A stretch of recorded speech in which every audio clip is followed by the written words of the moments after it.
Hello and welcome to this week's episodes of The Calling. Follow your spirit all the way in. I'm your host, Homaya. Join me in this journey of self-awareness, soul frequencies, and spiritual revelations. Let's fly.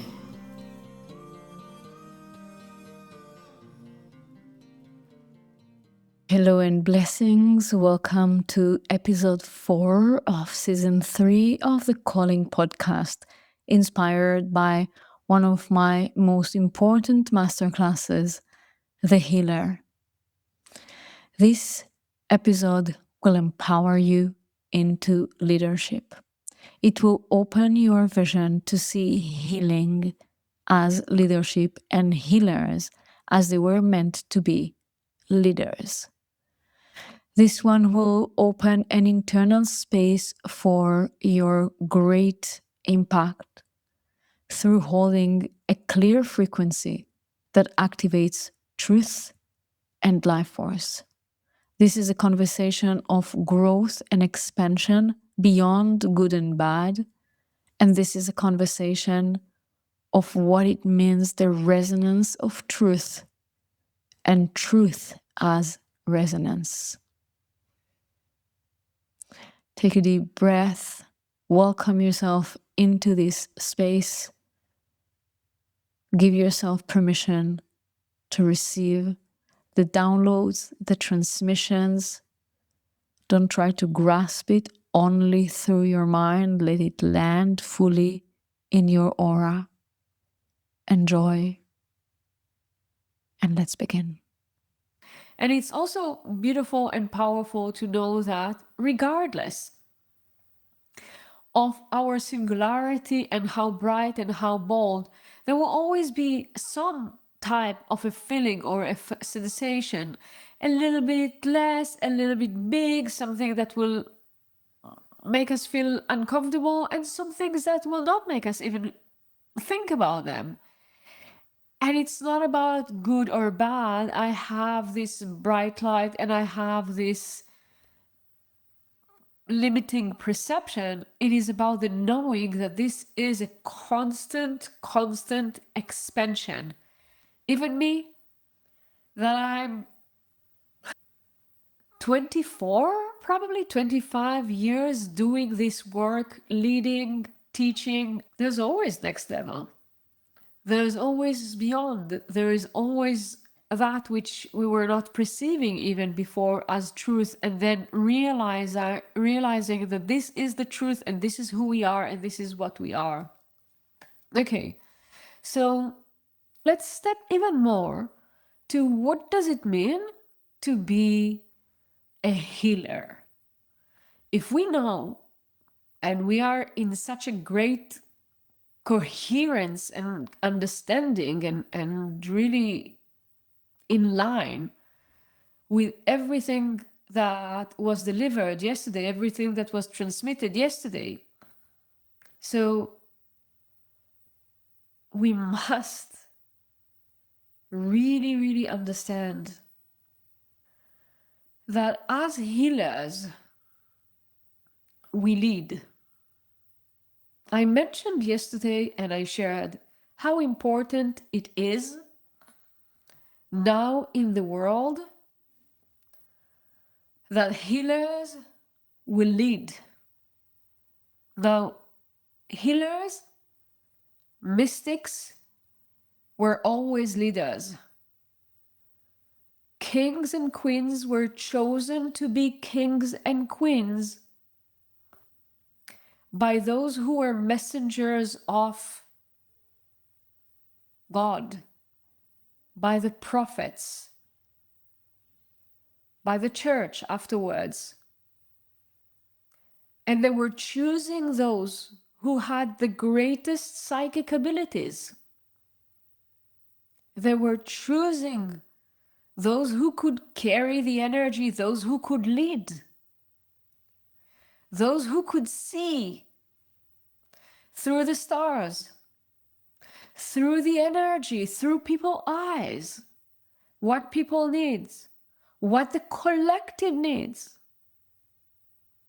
And they had the potency, they had the power to match their frequency with gold, with diamond, with the highest possible frequency. And by that, holding the collective, guiding the collective, supporting them. This is the origin of what it means to be a healer, a mystic, a light guide. Something happened as we evolved, and we gave that away. We stopped following the fact that we were the chosen one, that we are the chosen one. We as a collective, those who care for each other, those who are in connection with the divine, those who are aligning their free will with the divine will, those who are able to channel and create space for grace to show up. It is so important that we understand the leadership that is rooted within us.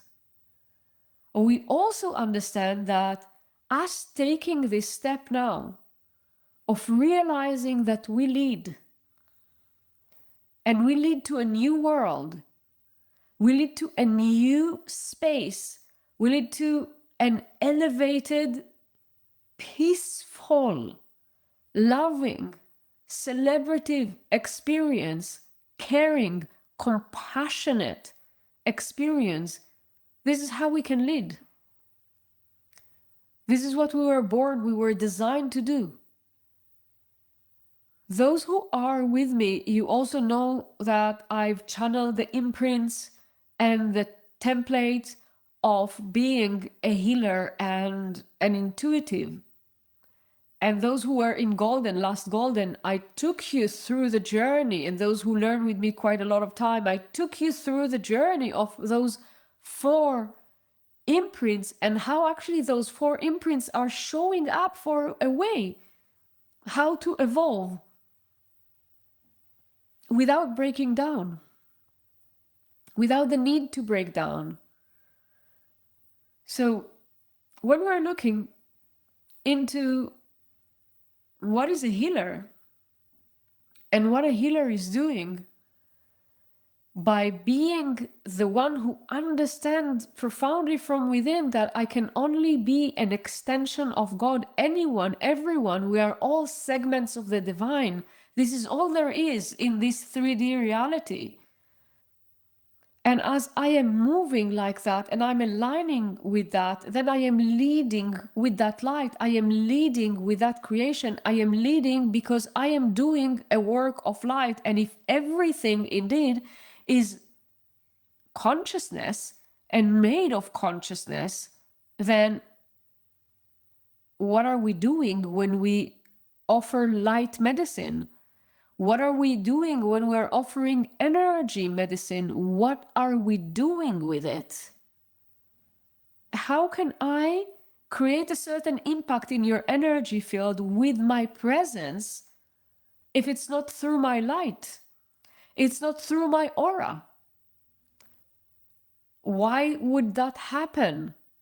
How could that happen? Because everything is created from light and through light. And the ability to see everything is because of light. So there's nothing else that leads this world than light. And then can we join forces and can we create more in alignment with that? And it doesn't mean that we need to create more. We are called to create more in alignment. We don't need more of the same. There's enough of more of the same. More is not the priority.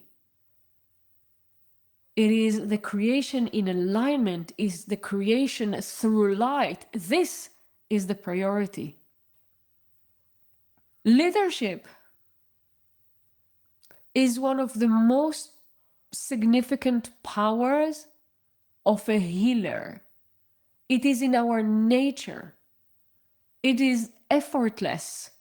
We do that. It is good to be in peace with that. It is good to accept it. I went away from it for so many years while I was teaching, while I was leading. But once I said to myself, but this is the truth, this is what is really happening, this is what my soul wants, this is what the world wants, this is the real truth, my life became better within me, my inner peace with myself. But here is what I would love you to really understand. Next to leadership, one of the greatest powers that healers carry by being healers is the power of creation. And please take a deep breath. The power of creation, we hold it, we live it, we experience it, we do that every day, again and again and again and again, all day. But in what percentage? How much? How much are we aware that this is what really we're doing? Living in the power of it. We have all of those powers, but we're not living in the power of it. And this is what I want the healer revelation to be. Allowing love to become power, force. Allowing truth to become, it is already force. Love is already force. Truth is already force. Compassion is already force. Caring is already force. Listening is an incredible force. All of it.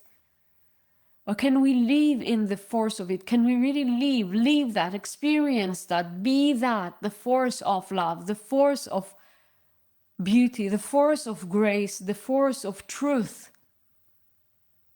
We are underestimating the power of it. Why? Because it's so natural for us.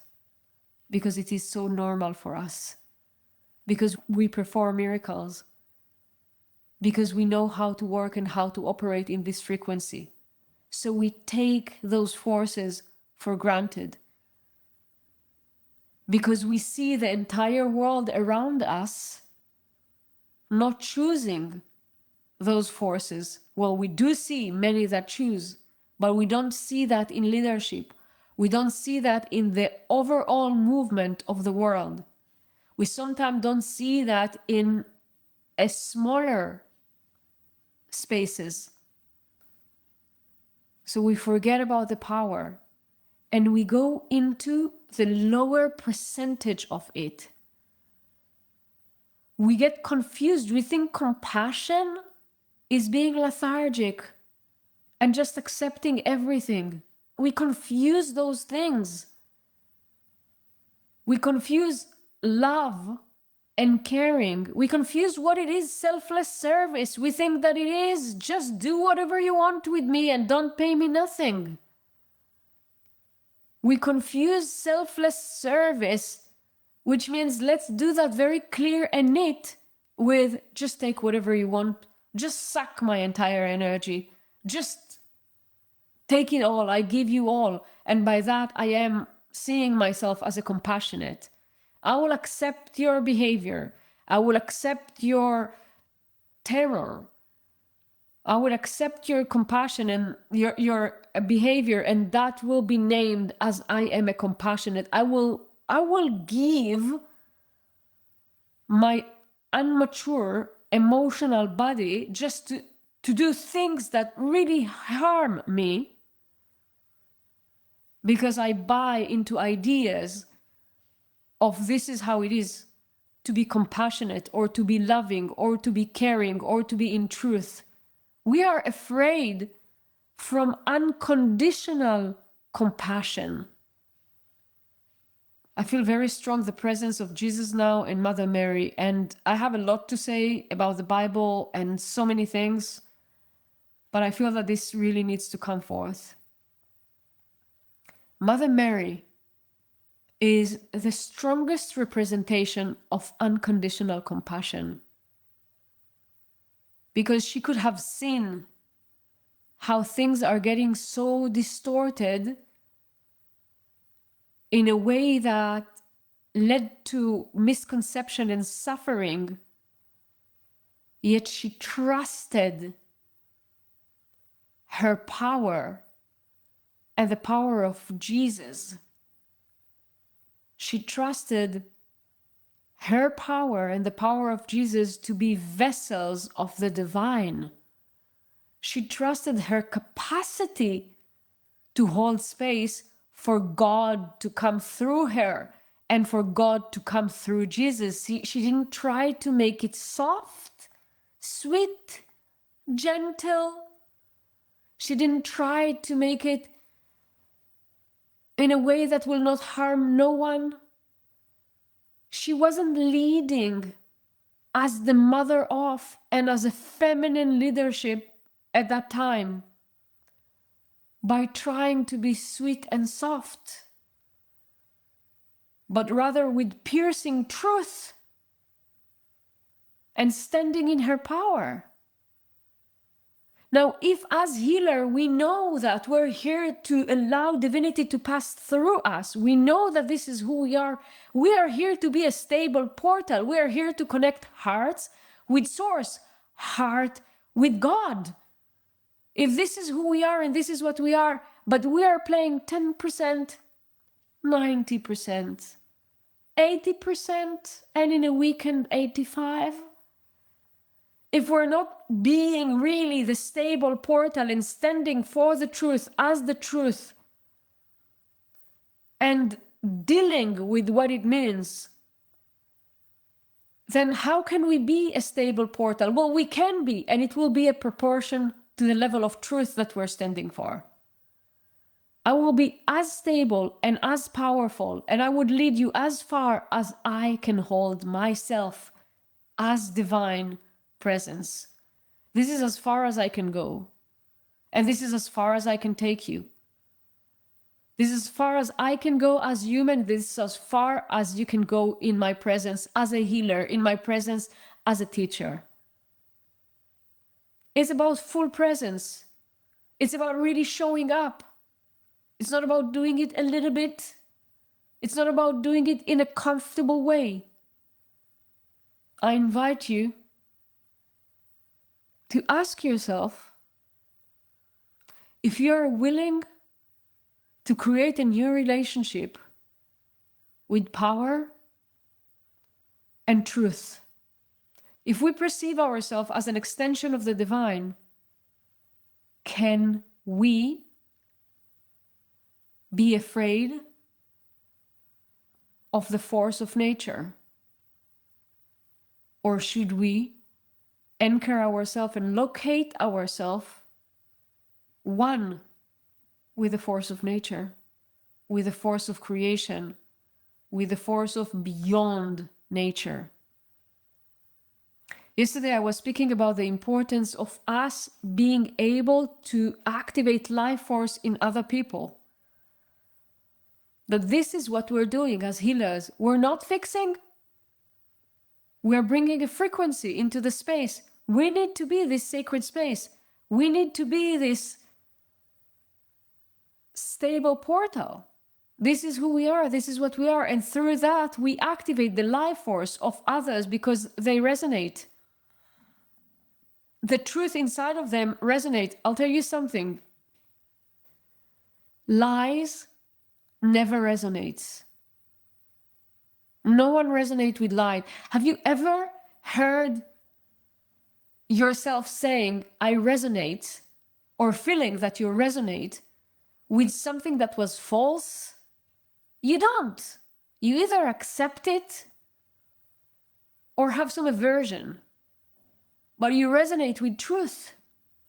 We can only resonate with truth.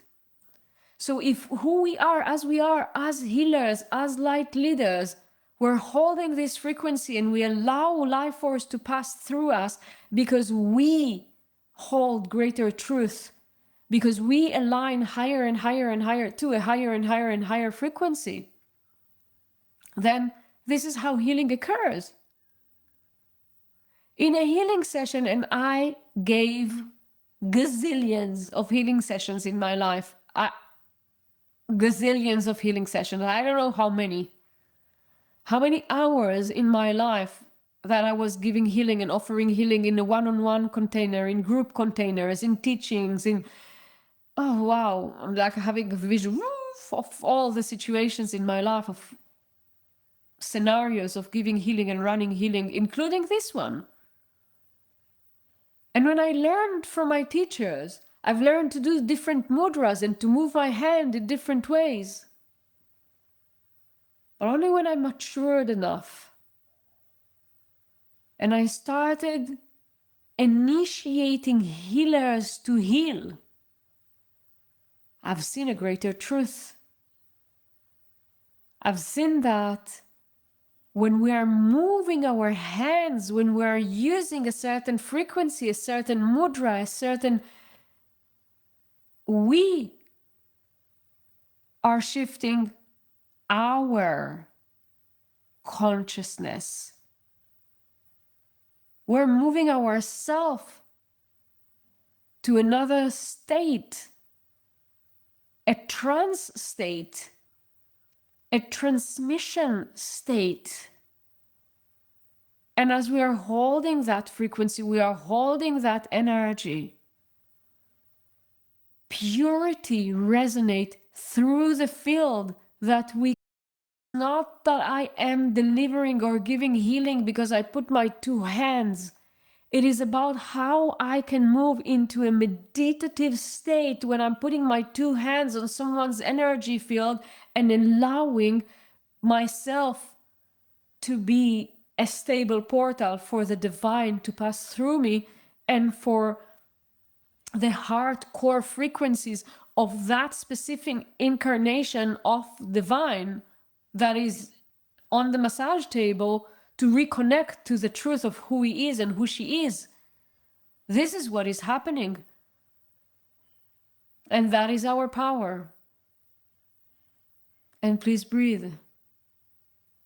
We're not moving hands and doing healing through that. We're moving hands and we're running energy so we can shift our state of consciousness, and we elevate our state of consciousness, and more purity will pass through us and more pure light will pass through us. And this is our job. So that means I want to come back really into singularity. We cannot just activate it when the healing sessions start, because if it is only when the healing sessions start, there will be a limit. I will still do the healing some level consciously and some level unconsciously. I cannot just be in my singularity when the client is knocking at the door. My job in my entire life is to go full on being who I am. So that will move in my presence. And please breathe. As we come to completion of episode 4, thank you for listening. I would love you to stay with this.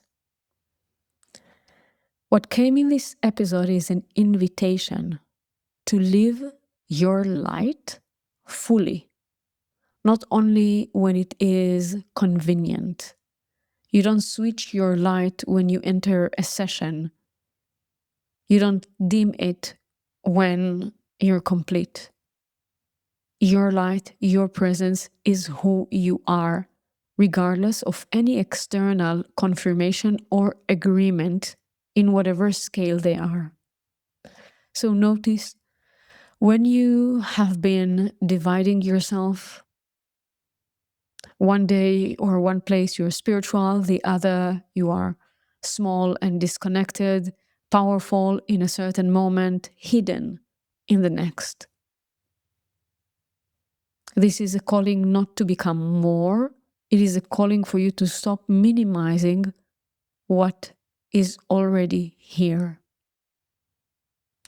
In our next conversation, we are bringing this into real life, into what it means to let your energy be seen, to respect your own presence, and to live your singularity beyond healing space.